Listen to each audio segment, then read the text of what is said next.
સમાજ ન્યૂઝમાં આપનું સ્વાગત છે।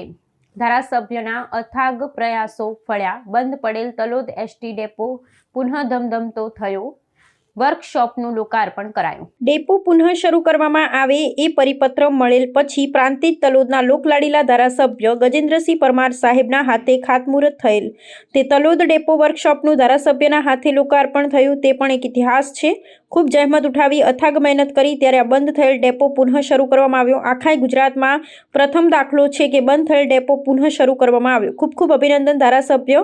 આજના આ ડેપો વર્કશોપના લોકાર્પણ પ્રસંગે હાજર રહેલ મહેમાનો પણ ખૂબ ખૂબ અભિનંદન। આ ઐતિહાસિક ઘડીના સાક્ષી બન્યા। જિલ્લા પંચાયતના પ્રમુખ ભારતીબેન પટેલ, મહેન્દ્રભાઈ પટેલ, સાકા જિલ્લા કિસાન મોરચા પ્રમુખ કલ્પેશભાઈ પટેલ, તલોદ તાલુકા પ્રમુખ, તલોદ શહેર સંગઠન પ્રમુખ કૌશલભાઈ, તલોદ નગરપાલિકા પ્રમુખ રમીલાબેન ચાવડા, ઉપપ્રમુખ મયુરભાઈ, અધ્યક્ષ જીતુભાઈ શાહ, માલાભાઈ તથા ભાનુભાઈ તથા એસટી ડેપો સ્ટાફ, તલોદ નગરપાલિકા સદસ્યો, કાર્યકરો તથા ગ્રામજનોની હાજરીમાં લોકાર્પણ કરવામાં આવ્યું। રિપોર્ટર મિનેશભાઈ વ્યાસ, તલોદ।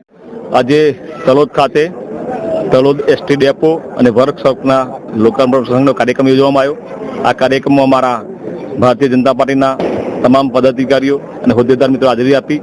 સાથે સાથે તલોદ તાલુકાના નવલપુર ગામે રાજ્યના લોકલાડીના માનનીય મુખ્યમંત્રી શ્રી ભૂપેન્દ્રભાઈ પટેલની આગેવાનીમાં આ કાર્યક્રમનું લોકાર્પણ કરવામાં આવ્યું હતું અને આ દેશના વડાપ્રધાન માનનીય મોદી સાહેબ, માનનીય અમિતભાઈ શાહ સાહેબ અને અમારા પૂર્વ વાહનવ્યવહાર મંત્રી માનનીય પુણેશભાઈ મોદી સાહેબનું દિલથી આભાર માનું છું કે આ ડેપો 20 વર્ષ પહેલા બંધ થઈ ગયેલો અને 20 વર્ષ પછી આ ડેપોની પુનઃ શરૂઆત થઈ અને આજથી 3 વર્ષ પહેલા જ્યારે એમને મંજૂરી આપી ત્યારે અમે ખૂબ ખુશ થયા હતા અને અમારા તલોદ તાલુકાનું એક સપનું હતું કે આ ડેપો ક્યારે ચાલુ થશે।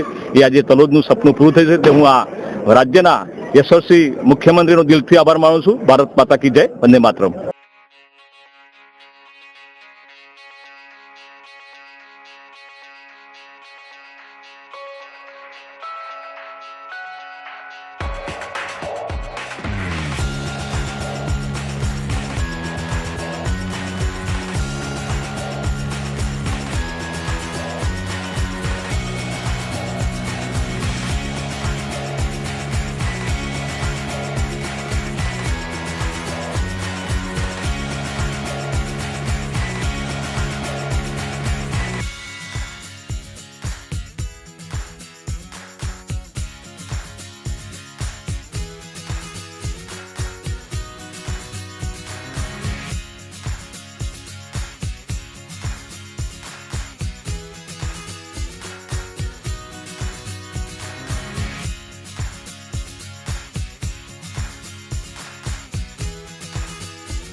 આવા ન્યૂઝ જોવા માટે સાબર આવાઝ યુટ્યુબ ચેનલને સબસ્ક્રાઇબ કરો અને લાઇક કરો, જેથી હવે પછીના દરેક સમાચાર સબસ્ક્રાઇબ કરેલા હશે તેઓને નવા સમાચારની માહિતી મળી જશે.